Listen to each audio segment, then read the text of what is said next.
I have the pleasure of introducing to you Mr. Tony Nadi, who came up with this doctrine. Tony, you are welcome. Thank you very much.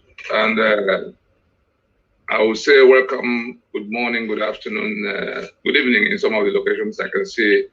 I already saw people I've dealt with from all over the world. My great pleasure to be in your midst. And I congratulate you all for what you've done so far. I confirm to you, you are lucky to have Professor Akintoye leading you at this time. Of all persons who go to look for him, I'm the one he can ask to come even as we speak now. If he says, Tony, you won't sleep in the location where you are, we must see. I will move to where he is.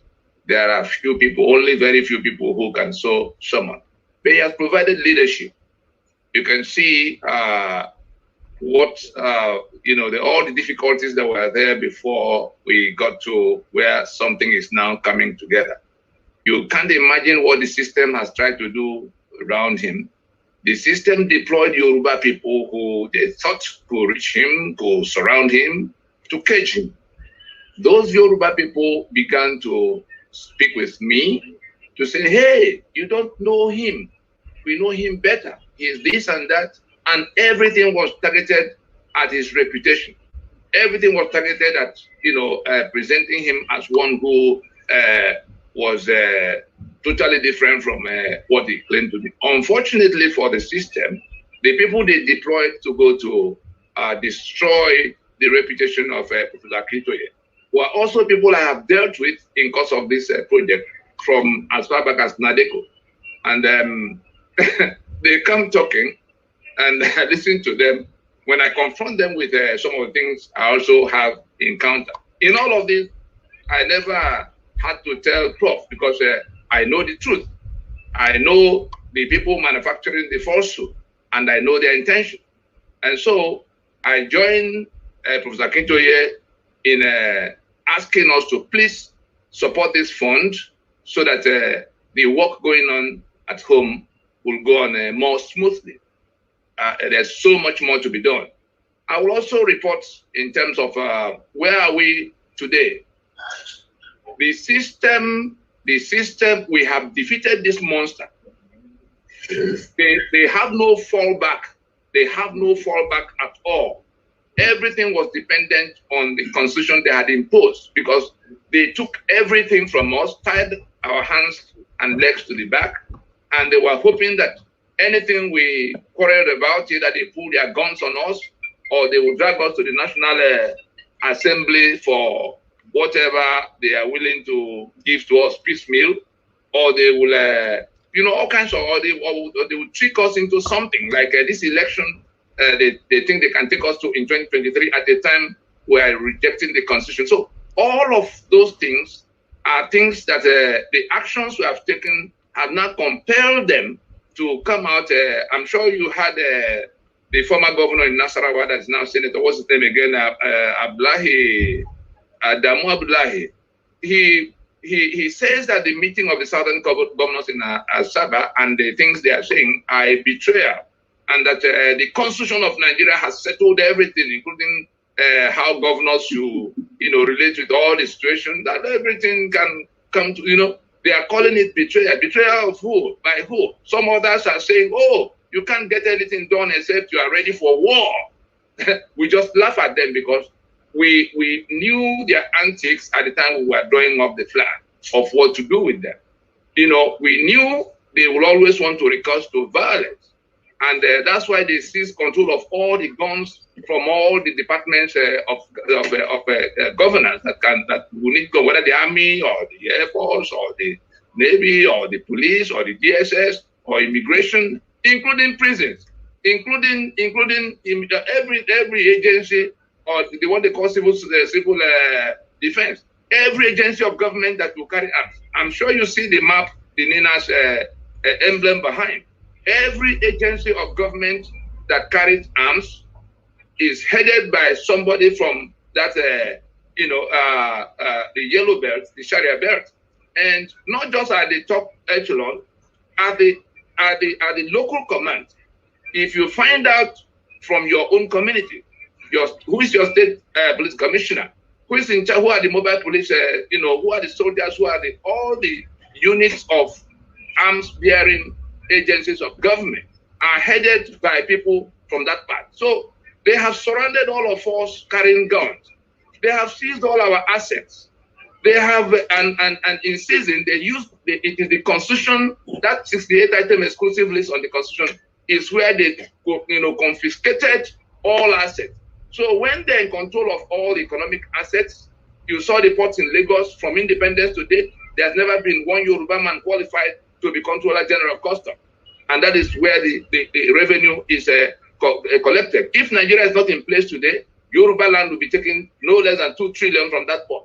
It doesn't, what Lagos State gets from federal allocation doesn't come to 5% of what Nigeria is taking away from that port. Like that. As it is with Yoruba land, so it is with the eastern part, where they took the oil and gas. So it is with the middle belt, where they took you saw what do they call limestone and all of that. And they take all these things and they allocate it to their own people as just allocation. Atiku controls half of the port in Port Harcourt, but through a company called Inter. And in Lagos, half of the Lagos port belongs to Dangote through his own funds, and it is just seizure and allocation, and it is that concession through the exclusive list that has made it possible for them to do all the things they've done that have put us down to where we are now slaves in our homeland. What did we then have to do? I'm just reporting to you that even the much we have done now has put them in disarray. They tried, the DSS had to come, backing at us the other day to say, oh, all of you who do this, we're going to club you to death. And we had to make just one broadcast to tell them to shut the hell up. I'm sure some of you saw the video, and I'm going to send to the host after we finish. We made a broadcast to tell them that the Constitution of Nigeria, 1999, that has our signature as authorization, is now disputed on account of the forgery. We never met. Yoruba never met with Thief, nor Ijo, nor anybody. But you say we have all met and agreed to submit ourselves. That's the preamble that says we, the people, having solemnly resolved to live in unity as one indivisible country. So we made a broadcast to answer back to them, to ask them to shut the hell up. And I tell you, they pulled back. They rushed the National Assembly. Oh, let us do amendment just now. And we told the National Assembly people that all of them who are from this alliance territory, who are participating in holding on to a constitution that we did not make, are committing treason against us. And that if things snap, we won't be chasing after any Fulani man. We'll be chasing after those from our own households, our own homelands in this alliance territory, who have been bold enough, who have been viciously wicked enough to go to swear to defend and uphold a constitution that renders us slaves in our land, and who are still planning to go to renew the life of that constitution in 2023. So we're telling them, political parties that are holding on to that constitution at a time all of us are working hard to extricate ourselves from the danger of death that constitution has exposed us to, because it is that constitution that put the guns in the hands of the people invading us. It's the constitution that forbids us from defending ourselves. It criminalizes us for even complaining. How much more taking any action? It is treason at sight, and you can be shot from afar for even complaining. And so all of that put together, the fact that we have come from that angle, and the manner we have driven it, it was a 20-year plan. We didn't tell anybody the full length and breadth of it, except the people involved. We kept changing the names. They didn't know what was going on. When we go to Akure, we can answer one name. When we turn up in Port Harcourt, we answer another name. All these years, until we had all the solemn assemblies by which the various people repudiated the constitution on their soil. The one of Ibadan, as far back as 2017, the one in Port Harcourt, 2015, the one in Makurdi, 2018. And so, what is constitutional force majeure? What is constitutional force majeure? I'm happy there are a whole number of lawyers in the House. The Constitution is a social contract. And like all the contracts, there are two sides to it. And if there will arise circumstances, extraordinary circumstances that make the performance of the contract impossible, then either or both of the parties can suspend obligations under that contract. Yeah. The Constitution of Nigeria is a social contract binding all of those who have become members of the Union. When the British imposed 1914 on us, well, we were just a colonial possession. It was their property. They could do anything they liked with it. But at the time they were living in 1960, they had brought us to some meetings that lasted almost 10 years from the 51 to that 60, so that we could agree on the terms of remaining one political union.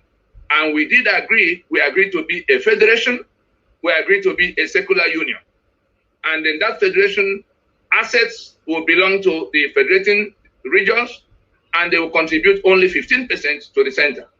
In being a secular union, it was always expressly, encapsulated in the constitution that neither the federal government or the federating units, between the two, it came to where by 1966, the soldiers came and all kinds of things happened, and the regions were fractured into 12 states.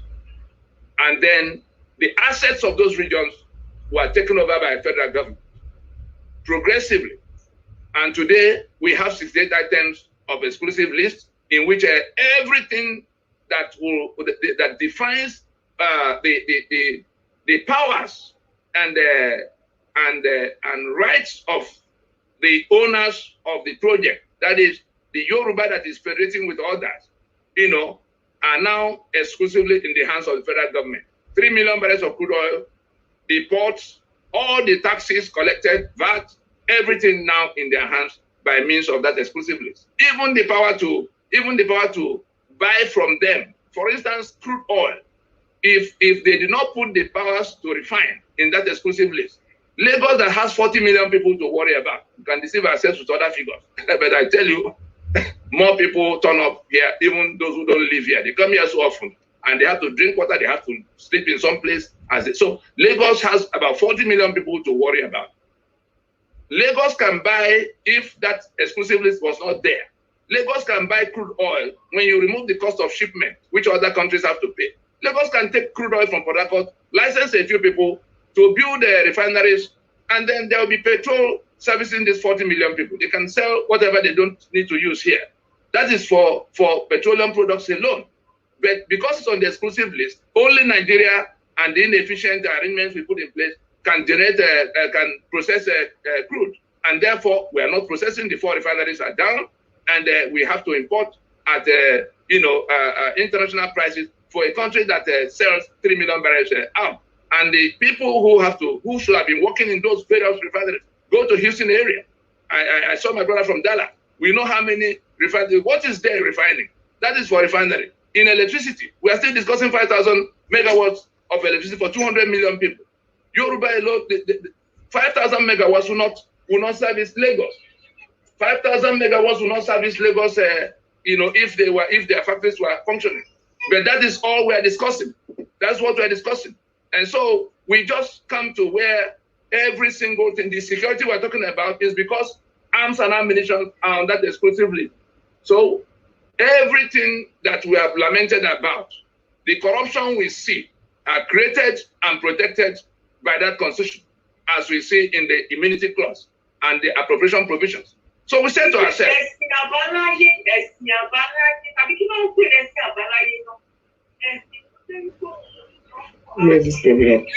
please remain muted. I will mute everybody right now. Mr. Nadi will be the only one to unmute himself, please. Please unmute yourself. Yes, we go on. Now, we were enduring all these things. All the component nationalities were enduring all these things that have been imposed on us by the constitution we did not make. But then the people who seized our sovereignty and who have seized all our assets and who have reduced us to people who have to come to beg them in Sokoto and Kano before we could do anything, including electricity that we can generate, including security that we can provide, including our road from Lagos to Ibadan that we can do in 6 months if we choose. It came to where they felt that they had cowed us enough, and they needed to now eliminate us to become the owners of the land. Just kill them off, bring Fulani from elsewhere, and implant them. Of course, they found people that were willing to do their bidding from our midst, who then joined them in all of what they had to do. Obasanjo was central to how they managed to impose that constraint in 1979.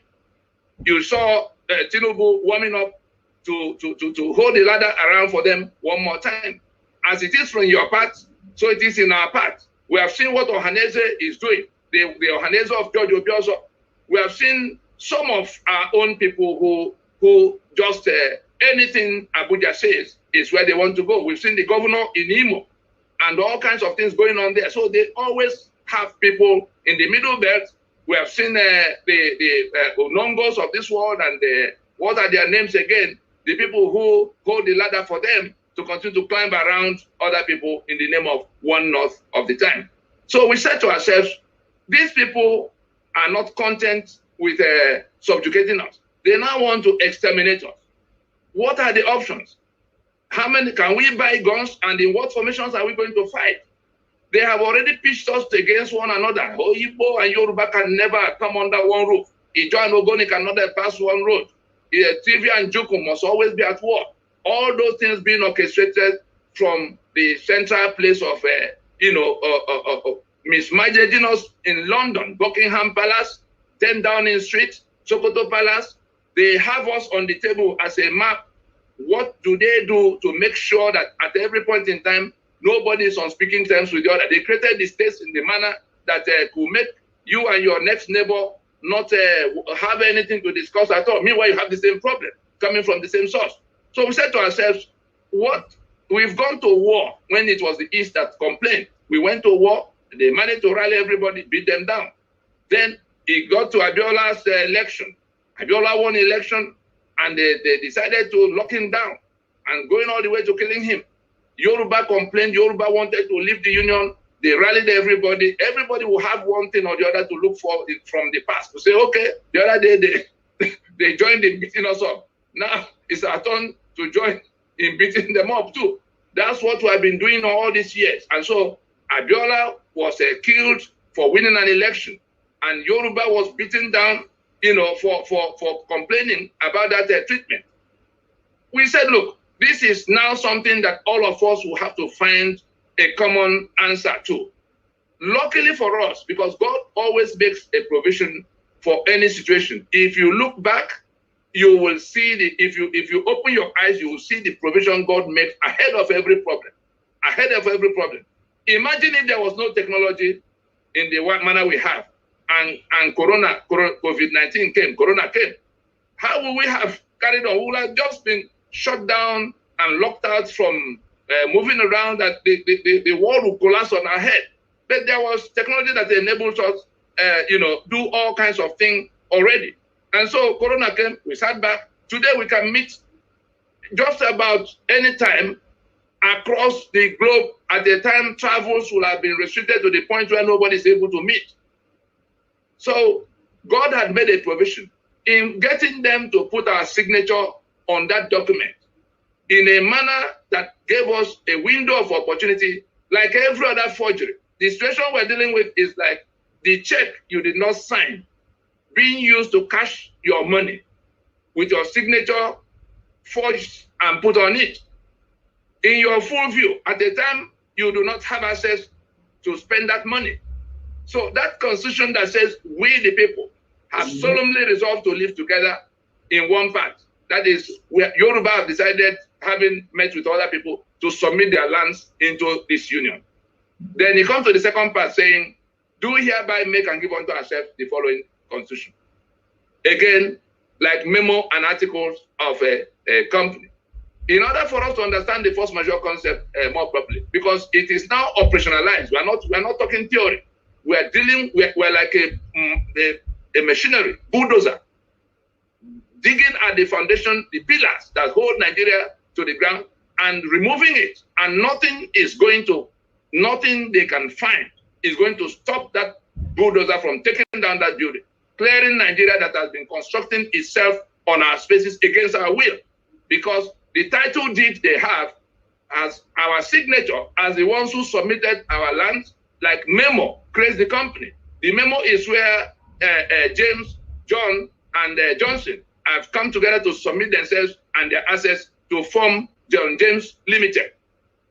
That is the Memo. The article is a totally different document, now talking about what will happen amongst the owners of John James Limited, which has already been formed. So the Constitution, the Memo and article to the company is what the Constitution is to the country.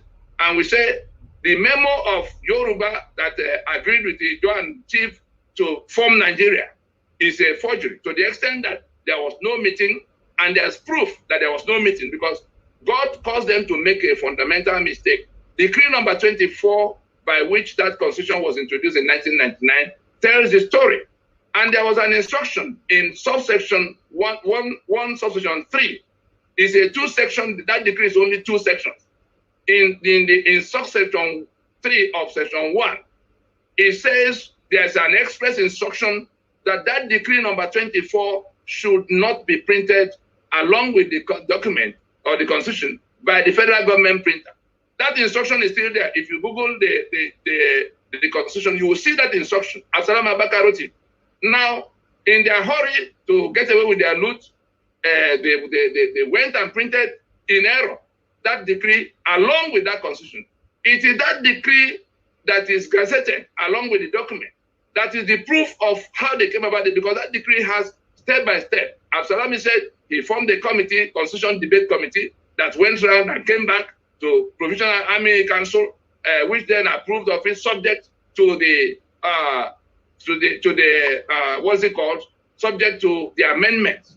You know, it's there in black and white. And so we didn't need to go looking for evidence from afar. The evidence we needed to say that our signature had been forged and put on a document that took our assets was inside the document itself. When they found out we were going in that direction, they now went to compound their fraud by printing a second version of that constitution that removed that decree number 24. So as we speak, there are 2 versions of the Constitution of Nigeria. It was those 2 versions we took to the court in 2007 to say we did not. It was those 2 versions we took before the court in 2007 at the time we went to challenge the legitimacy of the Constitution. Now, how does it become force majeure? We said to ourselves, when are there things that have arisen from our contract, social contract, that is our agreement to be in one political union? Are there things that have happened that we can hold on to say, on account of this, we are going to suspend obligations under this social contract? And we looked back, we saw many things, but of those many things, at least these 2 of being a federation and ceasing to be a federation, agreeing to be a federation and now no longer a federation, and then agreeing to be a secular union, and by the actions of this same group of people, we are no longer a secular union. And in not being a secular union, what they do in imposing Sharia exposes us to the danger of death, because the adherents of Sharia owe it a duty of faith to kill the infidel. No matter how you resolve all the other issues, you are going to have them still planning in their corner. Even if you do restructuring and through federalism, as long as you are in one political union, they will continue to owe it a duty of faith to kill you. And since in their faith too, you are not supposed to own anything, they also continue to work out other schemes on how to expropriate you. If you escape the one of infidel and the killing, you then come to feudalism. This same set of people do not believe that all men are born equal. So they tell us to our faces that they are born to rule us. And so what are we going to do with this, the alchemy of these 2, the same set of people, being feudalists? Who sees democracy? You and I want democracy so that we can join the rest of the world moving forward. democracy is offensive to them. Buhari does not think any of us should be competing with him over the asset, the estate of their great-grandfather Uthman Danfodio, which Nigeria is in their own imagination. And they believe that we are subhuman. We can't be talking when they are talking. El-Rufai actually said it as governor in Kaduna. He said it that we cannot expect to be equal partners in this union. So if we want democracy, and that was Abiola's offense, he thought we were in an equal union. He was friends with the general. He was Muslim with them. And when he came to just let me be the one to manage, he contributed to MPN more than everybody else. He contributed to everything you will want, in terms of patriotism from a citizen of a country. He had everything. He won the election, and then it became clear that if we remember what they told him after Shagari's first 4 years, you remember that Abiola had agreed with them that after 4 years he would become the next person. He went to buy the form. What did they tell him? They said the presidency of Nigeria was not for sale, and that was the end of that run until that republic collapsed, and he came again when he won the election. So what we're saying here is that the union in which one section does not believe we could be equal partners is worse than apartheid, because in apartheid there was no Sharia that was now a matter of instant death if you don't agree with us. So how can we allow this kind of a people to impose a constitution that put all the guns in the land in their hands and to do all the kinds of things that we have seen through our borders open? We saw the governor in Bauchi telling us that Fulani from all over Africa belong here. And we saw the Buhari throw our borders open and Fulani poured in from everywhere. And we've seen what they are doing since they came in. And so in that kind of a setting, we said to ourselves, are we not able to say that this social contract, that's that constitution itself, this social contract, has come to the point where we suspend obligations. And this constitutional force majeure is that, mechanism by which all of us who reject that constitution will suspend obligations. That is to say, disown that constitution, suspend the contract itself, the contract of union. Anybody who wants to know what the contract is, it is the contract of being in one political union that we are rejecting. But we're not anarchists. Therefore, we have to go through processes that will put in place, because the global community have been worried about Nigeria for a long time. And every time you go to talk to them, they see 300 ethnic groups that may become a disorderly situation. How are you? Are you going to create 300 countries from this one space? So we drew up a 20-year plan that will bring some order into the entire arrangement. As we were running those 20-year, that plan, it was in 5 phases. I'm sure some of us heard about Pronaco. That was the time we called a meeting of the whole country to say, gentlemen, everything has gone bad with our union. Let us now sit down and work out something else. When government refused to do it, we in exercise of our own sovereignty, we said the owners of the sovereignty can sit down and work it out. When we finish, we then tell government what we want. So that's how we went from having that consensus. Buhari was part of the Fulani delegation that came. We had 164 ethnic delegations. We sat for 2 years. The US sent observer mission, European Union sent observer mission. We sat in Port Harcourt, we sat in Lagos, Port Harcourt, Enugu, Jos, Kano, and we came to conclude in Lagos. And Buhari was part of the Fulani delegation that participated. Syed Abubakar, as the Sultan in Sokoto now, was part of the Fulani delegation that participated. And we got to a consensus that would have taken us back to being a federation.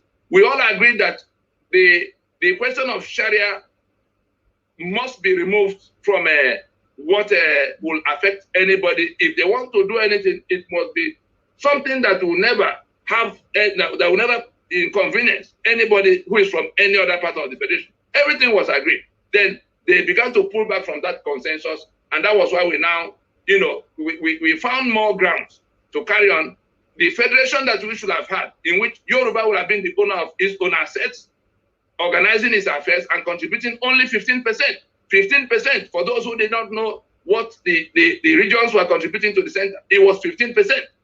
Now, how can Yoruba continue to live in the kind of condition in which all their assets have been taken and the people who took it have monopolized the right of ownership of guns and control of guns to now come to eliminate them, to plant people they have imported from across everywhere in Africa. So we said, no, we will have to organize what we can show the international community as what we want in place of what we are rejecting. So it was in having secured the Yoruba to take charge of their space, the eastern part. There was the Ijaw, there was the Ogoni, there was the Igbo. Everybody was at each other's throat. We went house to house to convince them. We went to the Oba of Benin, who was the secretary that went with them to Aburi on the federal side. It took us 6 years to go from the Benin Kingdom to the Wari, the Shekiri, the Urobo, the Anang, all of the Ijaw territories. It took us 6 years to make this proposition to them that we could be a federation in that part of 6 broad language groups, so that we will have cohesion at the time we say Nigeria cannot function in our space anymore. We're able to police the waters there, because that international community will not listen to anything that will leave everybody in the Somalia kind of setting. We went to the Middle Belt, we did the same. And so it was when we had done all of this that we now programmed ourselves to when this madness must end. All the while, it was like what do they call this underwater vessel? Submarine. We were moving like submarine. They didn't know where we were going. We called it Movement for New Nigeria. There was Lower Niger Congress organizing what was happening in that place. There were Yoruba organizations doing their own here. So that Movement for New Nigeria was actually an alliance of organizations that will continue to inform their own people and mobilize their own people and provide, coordination for how we can do it together. Gentlemen and ladies, the action we are about to take, we are taking now, not even about to take. The action we ignited, activated on the 16th of December, is a joint jailbreak from the Caliphate prison. Joint jailbreak from the Caliphate prison. But we have everything we need to succeed, and we have everything we need to stop those who will have been eager to stop us, the Fulani. What are the things we got in place? Anybody who knows where to find Wole Soyinka, Professor Wole Soyinka, should thank him and celebrate him now that he's still here with us.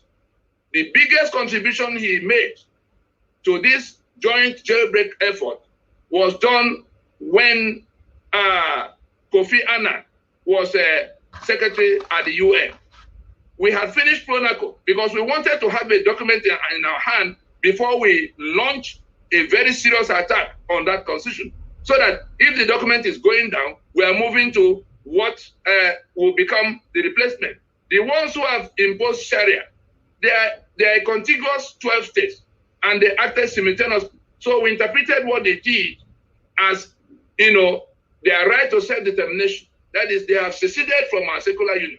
Because Section 10 of this, as flawed as that constitution is, Section 10 says that the government of the federation or that of a state shall not adopt any state religion. It's as express as that. You cannot miss it. There's nothing to misinterpret around it. The government of the federation or that of a state shall not adopt state religion. Full stop. That is the shortest section in that constitution. For these 12 states to come in year 2000, because that constitution came in 1999, for these 12 states to act simultaneously, being a contiguous belt, we came to the conclusion that it was their desire to move away from the secular union work. So they seceded at that point. Everything we have done since that time is to organize other people to get ready to take back their own sovereignty. Since the constitution by which our sovereignties are confiscated is already disputed, and the other side, the federal government and those operating that federal government, they have no chance whatsoever to be able to save that document, since it is our signature that is used in that forgery. And we have come to show. We went to court to say, look, look at their story. And here we are. We never met. We have not made any constitution. And so we either agree now and go and do it together, that we can agree afresh to form a union. And if after 20 years it doesn't happen, we then decided our sovereignty is inalienable, That is the instrument that came from the UN by the agency of Wole Soyinka, whom in 2006, we finished Pronaco in August of 2006. The following month, we were thinking, we were rubbing, just like I go to see Professor Akintoye every now and then these days. At that time, Soyinka was one of those driving the process with us. And I told him, sir, when we want to enforce this consensus, these people are going to say we commit treason. I have a few thoughts of what we could do ahead of them. There's something that I've been lying unfinished at the UN. My investigation showed that if we find a way to get it through, that will be the first answer to the Nigeria by the time we say we are fed up with their impositions. And then he went, I pleaded with him, he went and asked Kofi, said, this is what we have. What is the position with that instrument? They've been debating that instrument since after this Second World War. But all the countries that have self-determination issues, that instrument they call United Nations Declaration on the Rights of Indigenous Peoples. Now, all the countries that had self-determination issues at home were in an alliance to block that instrument from coming because they felt that if that instrument emerged, their countries will unravel the next moment. And so Kofi looked at the records and he said to him that if we could find six countries that were neither here nor there, that were not on one side or the other, if we could find six new countries willing to vote yes, that the instrument will pass. It didn't take 3 months from the time that discussion took place. Soyinka took off to Eritrea. We went in different directions. In no time at all, we had more than 6 reported to him, and Kofi scheduled the vote because it was a recurring vote at the UN. Every 1 year or 2, it will be voted upon again. The people that had their, that formed their alliance against it will always carry the day. But on that occasion, we sealed our lips, and they didn't even know that anything was going on. Kofi scheduled it, retired, and Ban Ki-moon the matter came in September of 2007, and on the 9th of September, between the 9th and 11th, it had gone through the vote, and it passed by 11 votes, not even the 6 that will give you one winning by 1 vote. It was passed by 11 votes margin, and from that day, the offense of secession became the right to self-determination. It means the summary of that instrument is this, so that we can understand how it applies to us. That instrument says if you are a distinct ethnic nationality in your ancestral space, you are entitled to be there by yourself. If anybody wants to do any business with you, the person has to convince you. If you are not convinced, the person has to dress back from you until all of you find some kind of common ground. Why did the UN go in that direction? UN, all the wars the UN had been intervening in, whether it's the First World War, Second World War, or all the wars in all the places, it was always ethnic domination. If it wasn't the Nazis trying to prevail, it would be the Tutsi or the Fulani, as we have seen here, or the Boers in South Africa. Look, if you are an ethnic nationality in your ancestral space, the two must be together. So Yoruba on Yoruba land, Igbo on Igbo land, Ijo on Ijo land, Ogoni on Ogoni land, Scot in Scotland, Catalans in Catalonia. We know the situation in Quebec, we know the situation in Corsica. As long as you are a distinct nationality and you are in your ancestral space, that right accrues to you. And it's not dependent on anybody agreeing with you. It does not matter how you came into that union in the first instance. Those are the things written into that instrument. And so immediately we got it. We then escalated the actions we were going to take because we had the 1999 Constitution in a pinfall. What Nigeria would have been doing to accuse us of one wrongdoing or the other, again, has been taken care of by that UN instrument, except if Nigeria will pull out of the UN completely. But if Nigeria does not pull out, the UN is bound to be on our side. Before that 2007, the difference was that if you were unhappy where you were, you went to the UN to look for support from all the countries. They have broken my head. They have cut off my arm. They will have to, it will be the level of sympathy you're able to generate. It was on a case-by-case basis that you could come to say you were unhappy. But from that 2007 September, it was now a right that is what the fundamental human right is to the individual. It doesn't depend, it's just as long as you are in that legal space and your rights, your fundamental human right is about to be breached, you can go stop it. You don't need anybody's permission to say, look, you can't do this to me, you can't detain me, you can't kill me. All those fundamental rights. As it is for the individual, that is how this UN Declaration on Rights of Indigenous People applies to communities. Those communities being distinct ethnic nations on their ancestral spaces. That right does not accrue to you in any other capacity. You can't come to the UN to say you are South-South. You can't come to the UN to say you are Biafra. No diplomat will hold any meeting with you if you say it is Biafra you are looking for. You don't qualify. And these are things we have explained to all the groups who are, throwing tantrums all over the place. There are processes. The constitution is here. We have to take it down. We are like trapped in one common prison. The Yoruba is in that prison. The Igbo is in that prison. The Ijaw is in that prison. The Baron, the thief, all of us are in that prison. Is the prison set up against us by the British and their local collaborators, the Fulani? Two robbery gangs from outside, locking us inside and trading with us for over 100 years. And so we said, we must organize ourselves, since that constitution is the key. The key to the prison gate is that constitution. The walls of that prison is that constitution. Let us organize a joint jail break. But in organizing that joint jail break, let us also make sure that the international community will be on our side. What I'm discussing with you here, what I'm telling you now, have been discussed at the appropriate tables inside the UN headquarters.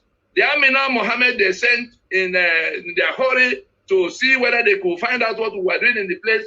Where was Amina Mohammed when the special rapporteur that came in August, Agnes Kalaman? Where was Amina Mohammed when the UN dispatched somebody who had to come to find out why killings were happening in Nigeria on the scale it was happening? And then that rapporteur came up with the report of our constitution being the source of the problem, that our constitutional arrangement is like pressure cooker for injustice. So we have what will happen already organized. That was what we spent the first of the 15 years to do, to make sure that we have something that will become Yoruba country if we say Nigeria cannot be. So there are two transactions being driven simultaneously. And that's why you are blessed to have a Professor Banji Akintoye that will sit down and understand the fullness of it, and that began to call other people to say, we have an exit, a sure exit way from this caliphate prison. Yoruba making up its own, the map that will include Yoruba from everywhere who are willing to be in. Those who are debating can go to plebiscite later. But the bulk of Yoruba in the undisputed space are qualified under that UN instrument to insist on their right to self-determination. In the eastern part, we have now a charter of relationships in which Ijaw is on the table as Ijaw, Ogoni is on the table as Ogoni. We have a map showing everybody, and some of you